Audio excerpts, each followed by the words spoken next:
नमस्कार दोस्तों। कृष्णचंद्र जी का एक व्यंग है जामुन का पेड़, जिसमें उन्होंने सरकारी महकमे और उसकी कार्यशैली पर करारा व्यंग किया है। 50 साल पहले जिस लाल पीताशाही को उन्होंने अपनी कहानी में बयान किया है, वह आज वैसी है या नहीं, ये सोचने विचारने का प्रश्न है। कहानी प्रारंभ करते हैं। रात को बड़े जोर का अंदर चला। सेक्रेटेरिएट के लॉन में जामुन का एक पेड़ गिर पड़ा। सुबह जब माली ने देखा तो उसे मालूम हुआ कि पेड़ के नीचे एक आदमी दबा पड़ा है। माली दौड़ा दौड़ा चपरासी के पास गया। चपरासी दौड़ा दौड़ा क्लर्क के पास गया। क्लर्क दौड़ा दौड़ा सुपरिटेंडेंट के पास गया। सुपरिटेंडेंट दौड़ा दौड़ा बाहर लान में आया। मिनटों में ही गिरे पेड़ के नीचे दबे आदमी के इर्द गिर्द मजमा इकट्ठा हो गया। बेचारा जामुन का पेड़ कितना फलदार था, एक क्लर्क बोला। इसकी जामुन कितनी रसीली होती थी, दूसरा क्लर्क बोला। मैं फलों के मौसम में झोली भर के ले जाता था, मेरे बच्चे इसकी जामुनें कितनी खुशी से खाते थे, तीसरे क्लर्क का यह कहते हुए गला भर आया। मगर यह आदमी, माली ने पेड़ के नीचे दबे आदमी की तरफ इशारा किया। हाँ, यह आदमी। सुपरिटेंडेंट सोच में पड़ गया। आदमी की बात आते ही पता नहीं जिंदा है कि मर गया, एक चपरासी ने पूछा। मर गया होगा, इतना भारी तना जिसकी पीठ पर गिरे वह बच कैसे सकता है, दूसरा चपरासी बोला। नहीं, मैं जिंदा हूँ, दबे हुए आदमी ने बमुश्किल कराहते हुए कहा। जिंदा है, एक क्लर्क ने हैरत से कहा। पेड़ को हटाकर इसे निकाल लेना चाहिए, माली ने मशवरा दिया। मुश्किल मालूम होता है, एक काहिल और मोटा चपरासी बोला। पेड़ का तना बहुत भारी और वजनी है। क्या मुश्किल है, माली बोला। अगर सुपरिटेंडेंट साहब हुक्म दें तो अभी 15-20 माली, चपरासी और क्लर्क जोर लगा के पेड़ के नीचे दबे आदमी को निकाल सकते हैं। माली ठीक कहता है।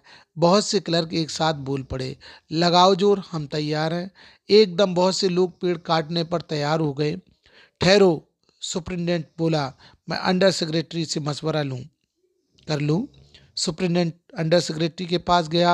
अंडर सेक्रेटरी डिप्टी सेक्रेटरी के पास गया। डिप्टी सेक्रेटरी जॉइंट सेक्रेटरी के पास गया। जॉइंट सेक्रेटरी चीफ सेक्रेटरी के पास गया। चीफ सेक्रेटरी ने जॉइंट सेक्रेटरी से कुछ कहा। जॉइंट सेक्रेटरी ने डिप्टी सेक्रेटरी से कहा। डिप्टी सेक्रेटरी ने अंडर सेक्रेटरी से कहा। फाइल चलती रही। इसी में आधा दिन गुजर गया। दोपहर को खाने पर दबे हुए आदमी के इर्द गिर्द बहुत भीड़ लग गई। लोग तरह तरह की बातें कर रहे थे।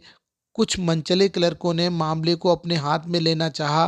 वह हुकूमत के फैसले का इंतजार किए बगैर पेड़ को खुद से हटाने की तैयारी कर रहे थे कि इतने में सुपरिटेंडेंट फाइल लिए भागा भागा आया और बोला। हम लोग खुद से इस पेड़ को यहाँ से नहीं हटा सकते। हम लोग वाणिज्य विभाग के कर्मचारी हैं और यह पेड़ का मामला है, पेड़ कृषि विभाग के तहत आता है। इसलिए मैं इस फाइल को अर्जेंट मार्क करके कृषि विभाग को भेज रहा हूँ। वहाँ से जवाब आते ही इसको हटवा दिया जाएगा। दूसरे दिन कृषि विभाग से जवाब आया कि पेड़ हटाने की जिम्मेदारी तो वाणिज्य विभाग की ही बनती है। यह जवाब पढ़कर वाणिज्य विभाग को गुस्सा आ गया। उन्होंने फौरन लिखा कि पेड़ों को हटवाने या ना हटवाने की जिम्मेदारी कृषि विभाग की है, वाणिज्य विभाग का इस मामले से कोई ताल्लुक नहीं है। दूसरे दिन भी फाइल चलती रही। शाम को जवाब आ गया। हम इस मामले को हार्टिकल्चर विभाग के सुपुर्द कर रहे हैं, क्योंकि यह एक फलदार पेड़ का मामला है और कृषि विभाग सिर्फ अनाज और खेतीबाड़ी के मामलों में फैसला करने का हक रखता है। जामुन का पेड़ एक फलदार पेड़ है, इसलिए पेड़ हार्टिकल्चर विभाग के अधिकार क्षेत्र में आता है। रात को माली ने दबे हुए आदमी को दाल भात खिलाया। हालांकि लान के चारों तरफ पुलिस का पहरा था, कहीं कि कई लोग कानून को अपने हाथ में लेकर पेड़ को खुद से हटवाने की कोशिश ना करें। मगर एक पुलिस कांस्टेबल को रहम आ गया और उसने माली को दबे हुए आदमी को खाना खिलाने की इजाज़त दे दी। माली ने दबे आदमी से कहा, तुम्हारी फाइल चल रही है, उम्मीद है कल तक फैसला हो जाएगा। दबा हुआ आदमी कुछ न बोला। माली ने पेड़ के तने के को गौर से देखकर कहा, अच्छा है तना तुम्हारे कूल्हे पर गिरा, अगर कमर पर गिरता तो रीढ़ की हड्डी टूट जाती। दबा हुआ आदमी फिर भी कुछ न बोला। माली ने फिर कहा, तुम्हारा यहाँ कोई बारिश हो तो मुझे उसका अता पता बताओ, मैं उसे खबर देने की कोशिश करूँगा। मैं लावारिस हूँ, दबे हुए आदमी ने बड़ी मुश्किल से कहा। माली अफसोस जाहिर करता हुआ वहाँ से हट गया। तीसरे दिन हार्टिकल्चर विभाग से जवाब आ गया। बड़ा कड़ा जवाब लिखा गया था, काफ़ी आलोचना के साथ। उससे हार्टिकल्चर विभाग के का सेक्रेटरी साहित्यिक समा मिजाज का आदमी मालूम होता था। उसने लिखा था, हैरत है इस समय जब पेड़ उगाओ स्कीम बड़े पैमाने पर चल रही है, हमारे मुल्क में ऐसे सरकारी अफसर मौजूद हैं जो पेड़ काटने की सलाह दे रहे हैं, वह भी एक फलदार पेड़ को, और वह भी जामुन के पेड़ को जिसके फल जनता बड़े चाव से खाती है। हमारा विभाग किसी भी हालात में इस फलदार पेड़ को काटने की इजाज़त नहीं दे सकता। अब क्या किया जाए? एक मनचले ने कहा, अगर पेड़ नहीं काटा जा सकता तो इस आदमी को काट कर निकाल लिया जाए। यह देखिए, उस आदमी ने इशारे से बताया, अगर इस आदमी को बीच में से यानी धड़ की जगह से काटा जाए तो आदमी इधर से निकल आएगा और आधा आदमी उधर से बाहर आ जाएगा और पेड़ भी वहाँ का वहीं रहेगा। मगर इस तरह से तो मैं मर जाऊंगा। दबे हुए आदमी ने एतराज़ किया। यह भी ठीक कहता है, एक क्लर्क बोला। आदमी को काटने का नायाब तरीका पेश करने वाले ने एक पुख्ता दलील पेश की।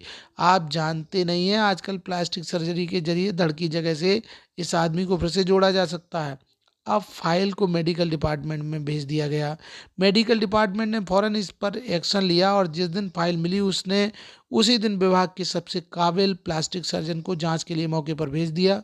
सर्जन ने दबे आदमी को अच्छी तरह टटोल कर उसकी सेहत देखकर खून का दबाव, सांस की गति, दिल और फेफड़ों की जांच करके रिपोर्ट भेज दी कि इस आदमी का प्लास्टिक ऑपरेशन तो हो सकता है और ऑपरेशन कामयाब भी हो जाएगा, मगर आदमी मर जाएगा। लिहाजा यह सुझाव भी रद्द कर दिया गया। रात को माली ने दबे हुए आदमी के मुंह में खिचड़ी डालते हुए उसे बताया, अब मामला ऊपर चला गया है। सुना है सेक्रेटरीट के सारे सेक्रेटरियों की मीटिंग होगी, उसमें तुम्हारा केस रखा जाएगा। उम्मीद है सब काम ठीक हो जाएगा। दबा हुआ आदमी एक आह भरकर आहिस्ते से बोला, हमने माना कि तगाफुल ना करोगे, लेकिन खाक हो जाएंगे हम तुमको खबर होने तक। माली ने अचंभे से मुंह में उंगली दबाई, हैरत से बोला, क्या तुम शायर हो? दबे हुए आदमी ने आहिस्ता से सिर हिला दिया। दूसरे दिन माली ने चपरासी को बताया। चपरासी ने क्लर्क को और क्लर्क ने हेड क्लर्क को। थोड़ी देर में सेक्रेटरीट में यह बात फैल गई कि दबा हुआ आदमी शायर है। बस फिर क्या था, लोग बड़ी संख्या में शायर को देखने के लिए आने लगे। इसकी खबर शहर में फैल गई और शाम तक मोहल्ले मोहल्ले से शायर जमा होना शुरू हो गए। सेक्रेटेरिएट का लॉन भांति भांति के शायरों से भर गया। सेक्रेटेरिएट के कई क्लर्क और अंडर सेक्रेटरी तक, जिन्हें अदब और शायर से लगाव था, रुक गए। कुछ शायर दबे हुए आदमी को अपनी गज़लें सुनाने लगे। कई क्लर्क अपनी गज़लों पर उससे सलाह मशविरा मांगने लगे। जब यह पता चला कि दबा हुआ आदमी शायर है तो सेक्रेटरीट के सब कमेटी ने फैसला किया कि चूंकि दबा हुआ आदमी एक शायर है, लिहाजा इस फाइल का ताल्लुक ना तो कृषि विभाग से है और ना ही हार्टिकल्चर विभाग से, बल्कि सिर्फ संस्कृति विभाग से है। अब संस्कृति विभाग से गुजारिश की गई कि वह जल्द से जल्द इस मामले में फैसला करे और इस बदनसीब शायर को इस पेड़ के नीचे से रिहाई दिलवाए। फाइल संस्कृति विभाग के अलग अलग सेक्शन से होती हुई साहित्य अकादमी के सचिव के पास पहुंची। बेचारा सचिव उसी वक्त अपनी गाड़ी में सवार होकर सेक्रेटेरिएट पहुंचा और दबे हुए आदमी से इंटरव्यू लेने लगा। तुम शायर हो? उसने पूछा। जी हाँ, दबे हुए आदमी ने जवाब दिया। क्या तकल्लुस रखते हो? अवश्य अवश्य। सचिव जोर से चीखा, क्या तुम वही हो जिसका मजमुआ ए कलाम ए अक्स के फूल हाल ही में प्रकाशित हुआ? दबे हुए शायर ने इस बात पर सिर हिलाया। क्या तुम हमारी अकादमी के मेंबर हो? सचिव ने पूछा। नहीं। हैरत है, सचिव जोर से चीखा, इतना बड़ा शायर, अवस के फूल का लेखक, और हमारी अकादमी का मेंबर नहीं? उफ उफ, कैसी गलती हो गई हमसे। कितना बड़ा शायर और कैसा कैसे गुमनामी के अंधेरे में दबा पड़ा है। गुमनामी के अंधेरे में नहीं, बल्कि एक पेड़ के नीचे दबा हुआ है। भगवान के लिए मुझे इस पेड़ के नीचे से निकालिए, अभी बंदोबस्त करता हूँ। सचिव फौरन बोला और फौरन जाकर उसने अपने विभाग में रिपोर्ट पेश की। दूसरे दिन सचिव भागा भागा शायर के पास आया और बोला, मुबारक हो, मिठाई खिलाओ, हमारी सरकारी अकादमी ने तुम्हें अपने साहित्य समिति का सदस्य चुन लिया है। ये लो आर्डर की कॉपी, मगर मुझे इस पेड़ के नीचे से तो निकालो। दबे हुए आदमी ने करा कर कहा। उसकी सांस बड़ी मुश्किल से चल रही थी और उसकी आंखों से मालूम होता था कि वह बहुत कष्ट में है। यह हम नहीं कह सकते, सचिव ने कहा। जो हम कर सकते थे वह हमने कर दिया, बल्कि हम तो यहाँ तक कर सकते हैं कि अगर तुम मर जाओ तो तुम्हारी बीवी को पेंशन दिला सकते हैं। अगर तुम आवेदन दे दो तो हम यह भी कर सकते हैं। मैं अभी जिंदा हूँ, शायर रुक रुक कर बोला। मुझे जिंदा रखो। मुसीबत यह है कि सरकारी अकादमी का सचिव हाथ मलते हुए बोला, हमारा विभाग सिर्फ संस्कृति से ताल्लुक़ रखता है, आपके लिए हमने वन विभाग को लिख दिया है, अर्जेंट लिखा है। शाम को माली ने आकर दबे हुए आदमी को बताया कि कल वन विभाग के आदमी आकर इस पेड़ को काट देंगे और तुम्हारी जान बच जाएगी। माली बहुत खुश था। हालांकि दबे हुए आदमी की सेहत जवाब दे रही थी, मगर वह किसी न किसी तरह अपनी ज़िंदगी के लिए लड़े जा रहा था। कल तक, सुबह तक किसी न किसी तरह उसे जिंदा रहना है। दूसरे दिन जब वन विभाग के आदमी आरी कुल्हाड़ी लेकर पहुंचे तो उन्हें पेड़ काटने से रोक दिया गया।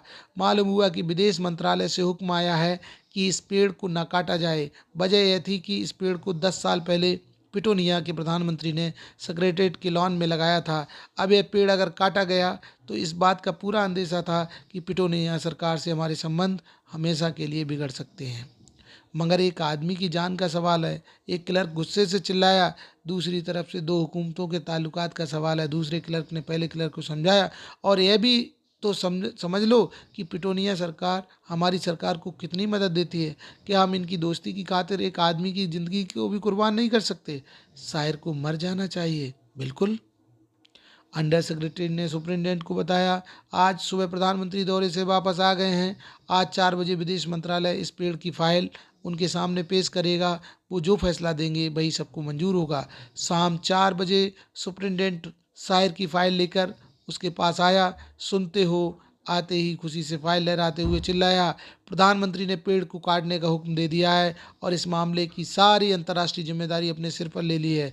कल यह पेड़ काट दिया जाएगा और तुम इस मुसीबत से छुटकारा पालोगे।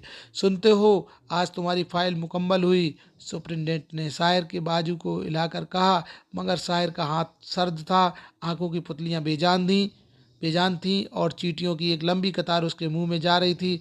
उसकी जिंदगी की फाइल मुकम्मल हो चुकी थी।